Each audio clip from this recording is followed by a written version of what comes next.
নমস্কার বন্ধুরা, পিয়ালি রান্নাঘরে সবাইকে স্বাগত জানিয়ে আজকে রেসিপি শুরু করছি। তো চলো শুরু করি। প্রথমে ডিমটা সেদ্ধ করতে দিয়ে 4টে ম্যাগির প্যাকেট খুলে সেদ্ধ করে নিচ্ছি।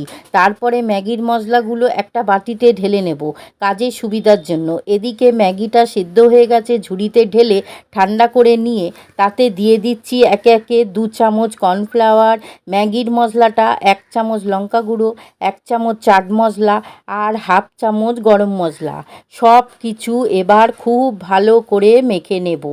সিদ্ধ করে রাখা ডিমটা অর্ধেক করে কেটে তাতে একটু বিট লবণ আর গোলমরিচ গুঁড়ো মাখিয়ে নিচ্ছি।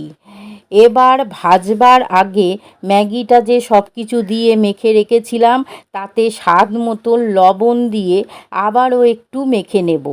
তারপর হাতে একটু ম্যাগি নিয়ে তার উপর অর্ধেক ডিমটা বসিয়ে তার উপর আবার ম্যাগি দিয়ে হাত দিয়ে চেপে চেপে চপের শেপ দিয়ে দেব।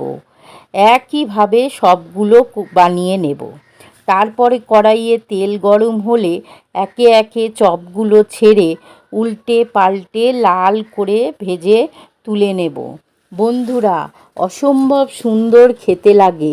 উপরটা মুচমুচে আর ভেতরটা গোলমরিচের স্বাদ ডিমের মধ্যে। তোমরা এইভাবে বানাও, খুব ভালো লাগবে।